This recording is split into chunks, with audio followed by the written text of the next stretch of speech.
Welcome back to CIA Declassified. Imagine the atmosphere in a smoke-filled briefing room in Washington, D.C. The air is thick with the scent of stale coffee and the heavy ozone of early mainframe computers.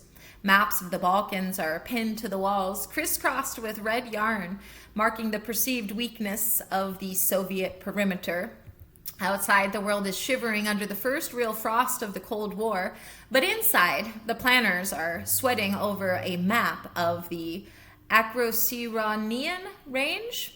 Hopefully I'm pronouncing that right. Accroceraunian. I think it's Accroceraunian. This isn't just a military exercise, it's an ideological crusade. The United States is transitioning from the grand alliances of World War II to a terrifying, lonely shadow war, where the front lines are drawn in the dark and the soldiers wear no uniforms.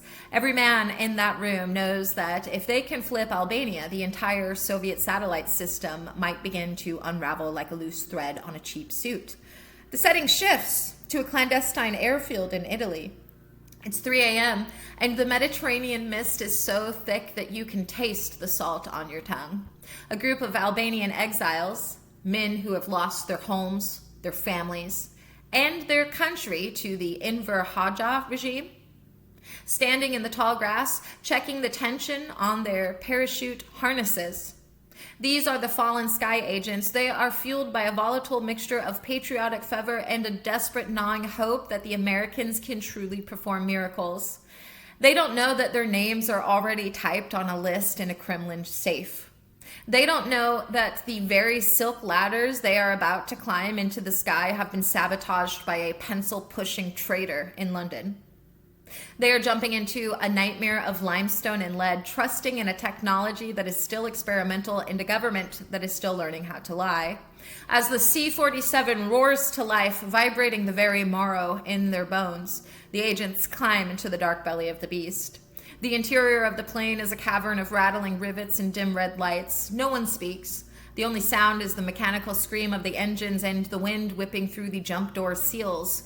Below them, the sea disappears, replaced by the terrifying tooth-like silhouettes of the Albanian Alps. These mountains have swallowed armies for centuries, but tonight they are specifically prepared for these men.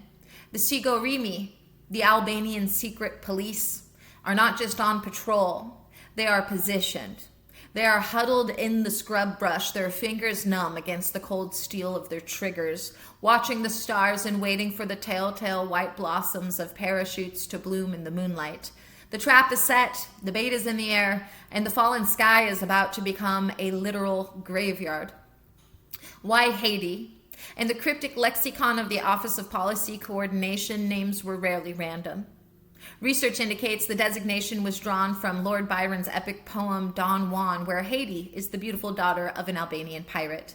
It was a romantic literary mask for a mission that was anything but poetic. It symbolized the West's seduction of the Albanian resistance, a promise of liberation that would ultimately lead to a massacre. We are cataloging the tactical wreckage of the Albanian infiltration. Here is the inventory of Operation HAIDEE. The Office of Policy Coordination recruited agents from refugee camps in Lavrion, Greece. The agents, known as Pixies in internal memos, were trained in covert communications and sabotage at a secret base in Malta.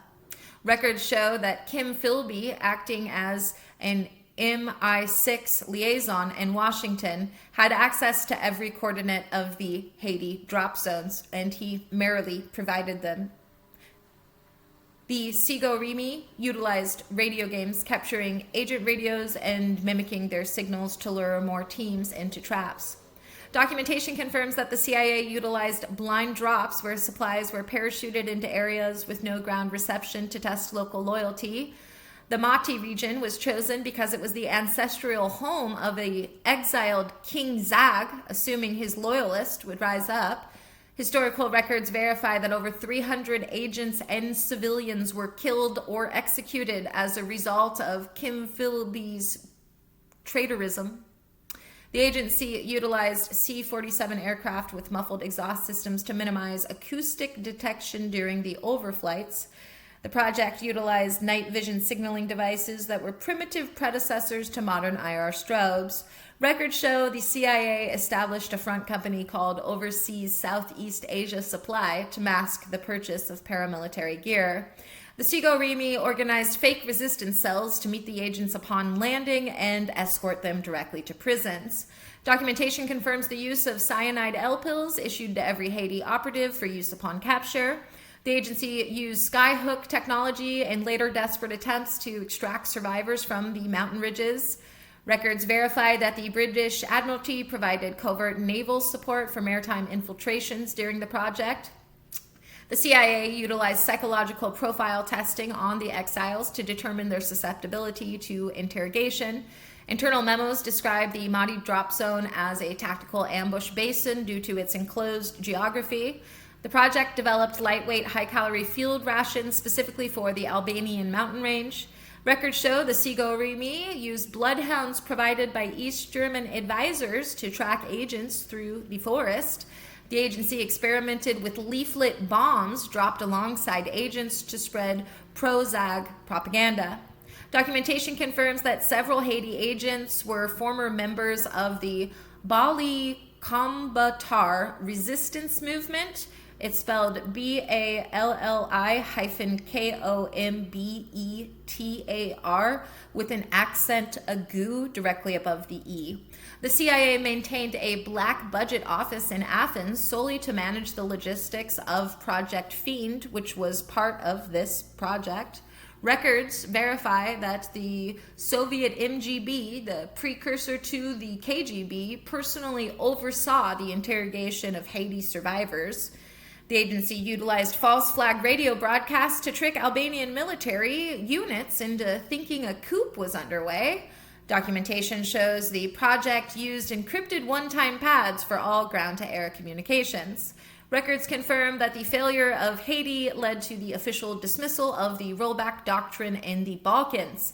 The CIA attempted to use balloons to drop supply canisters when aircraft overflights became too dangerous. Internal reports indicate that the Philby leak was suspected as early as 1951, but the operation wasn't halted until 1953. The project utilized underwater breathing apparatus for coastal teams infiltrating near the port of Dor-Us. Records show that the Sigurimi publicized the show trials of HAIDEE agents to terrify the local population. I couldn't figure out whether or not they also publicized the executions. The project utilized canvas ground signals, panels, for teams to communicate with overflying aircraft without radios. Records verify that CIA instructors in Germany used sand table models to brief agents on Albanian topography. Documentation shows the use of sub-miniature cameras hidden in everyday objects for agents to document military movements. The Sigurimi deployed parachute watchers in every village within 50 miles of a drop zone. The agency utilized non-standard weapons like the M3 grease gun to provide plausible deniability. Records confirm that some HAIDEE drops were conducted at altitudes as low as 500 feet to avoid radar detection. The CIA created identity packages for agents, including forged labor cards and food ration stamps. Internal memos reveal that air-ground voice radio was often jammed by Soviet stations in nearby Bulgaria. The project experimented with water-soluble ink for sensitive mission documents. Documentation indicates that many agents were dropped with false heeled boots containing emergency gold coins. Records verify that Fiend was the first mission to use polygraph testing as a prerequisite for recruitment. The agency contracted black market pilots from the Polish refugee community to fly the dangerous routes. The Sigurimi used mobile direction-finding vans to hunt agent radio signatures. Records show the CIA used chemical tracing powder on supply crates to detect if they had been tampered with. The project utilized high-altitude pressure suits for the air crews crossing the mountains. Documentation confirms the use of silent kill training for agents expected to encounter sentries. The CIA provided microfilm readers disguised as cigarette lighters. Internal reports show that the agency tracked sighting reports from the U-2 program to confirm drop accuracy. Records verify that the HAIDEE operation was officially ended by a personal order from Alan Dulles. The project utilized specialized infiltration boats known as LCVP variants for coastal landings. Records show the CIA used foreign currency laundering through Swiss banks to fund the training base. The Sigurimi established a counter-infiltration bureau specifically to handle the Project Fiend threat. Documentation confirms the use of homing beacons that were too heavy for agents to carry over long mountain distances.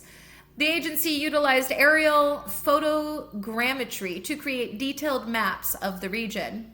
Records verify that MI6 used a safe house in Bury St. Edmunds for the initial coordination of HAIDEE.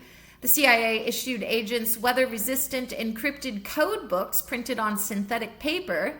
Internal memos reveal the success probability for HAIDEE was rated at less than 20% by junior analysts. The project utilized night drop kits containing signal flares and collapsible markers. Documentation confirms that the Office of Policy Coordination bypassed the State Department to launch the mission. Records verify that agents were trained in acoustic evasion to move silently through rocky terrain. The CIA used non-U.S. origin parachutes to avoid tracing the gear back to American factories. Internal reports show that Soviet advisors helped the Albanians set up interception grids across the northern border. The project utilized subsurface storage caches buried in Greece for agents to retrieve if they escaped across the border.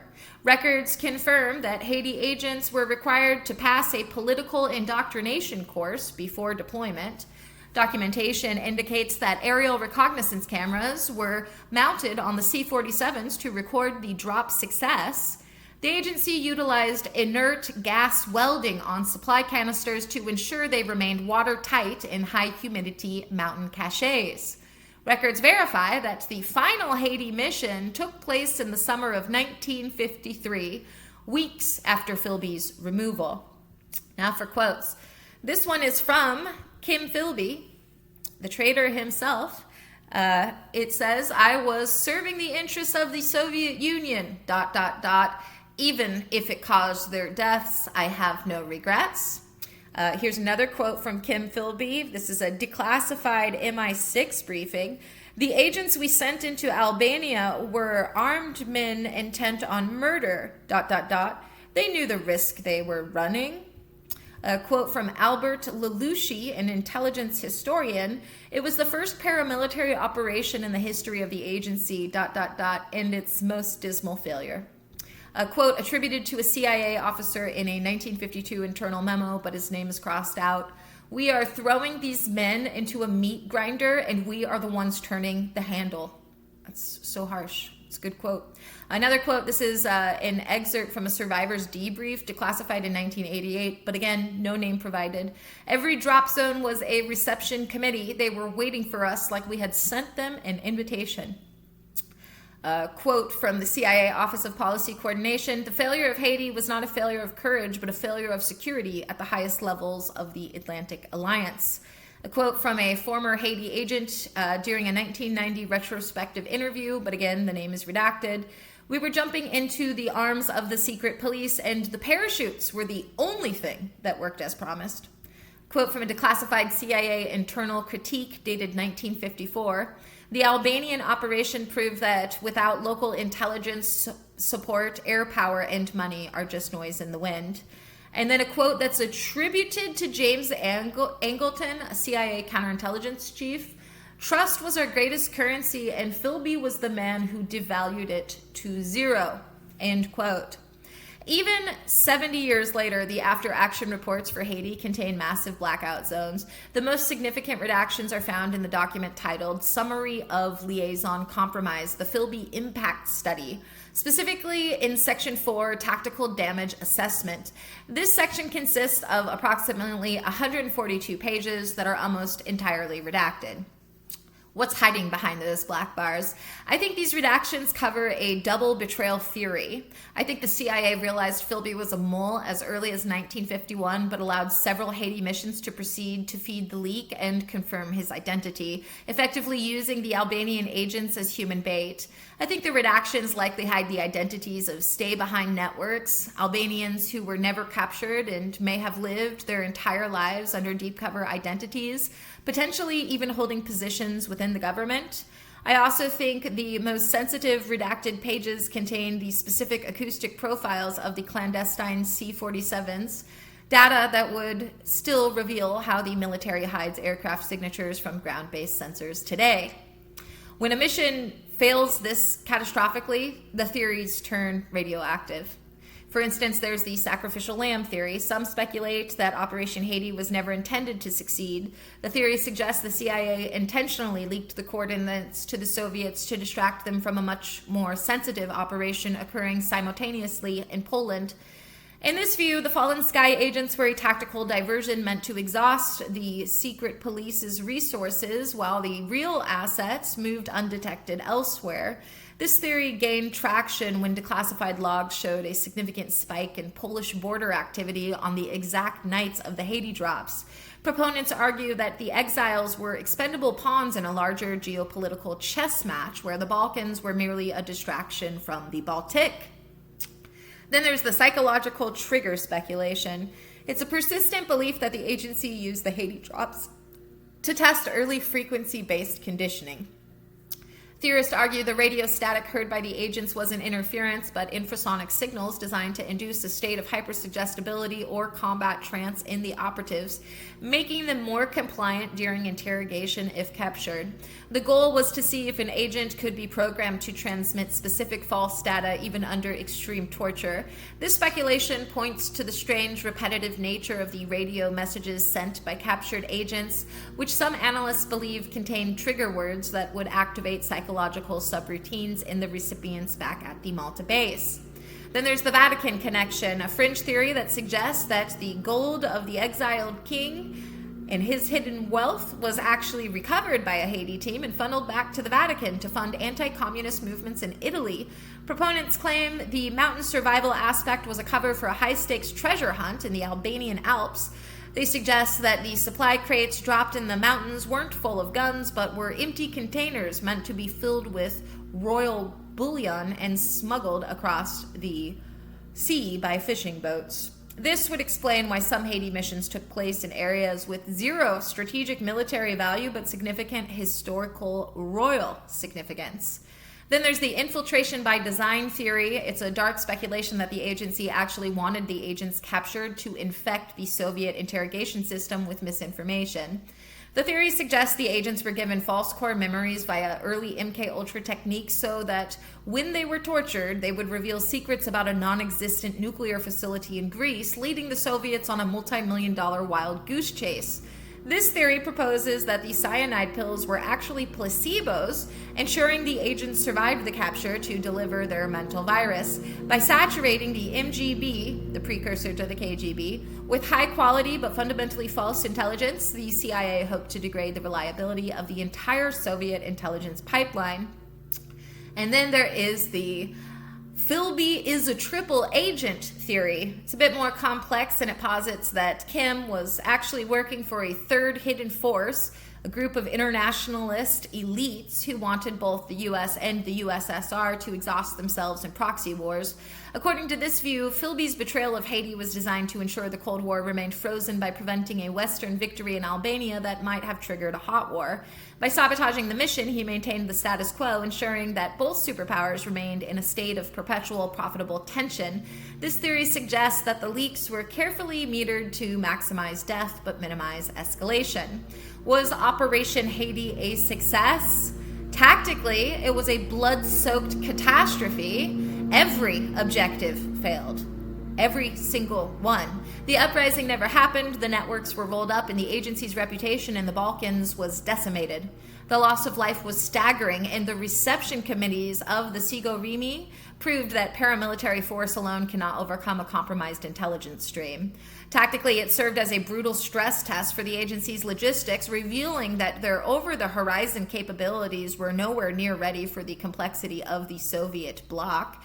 It was a failure of signal-to-noise ratio, where the noise of betrayal drowned out the signal of resistance.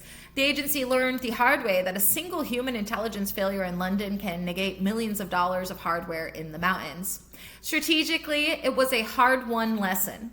It taught the CIA that paramilitary action cannot succeed without counterintelligence security. It led to the complete restructuring of the Directorate of Plans. Strategically, Haiti forced the West to abandon a dream of rollback and settle into the long, grueling reality of containment.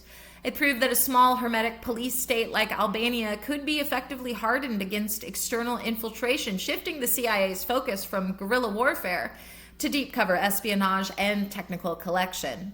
This shift likely saved thousands of lives in later decades by preventing similarly doomed paramilitary adventures in more sensitive Soviet satellites.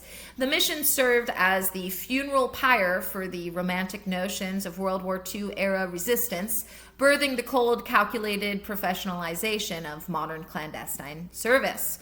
As far as operational and technological breakthroughs go, they had quite a few, such as burst transmission technology. The failure of Haiti agents to report back safely led to the development of high-speed burst radios.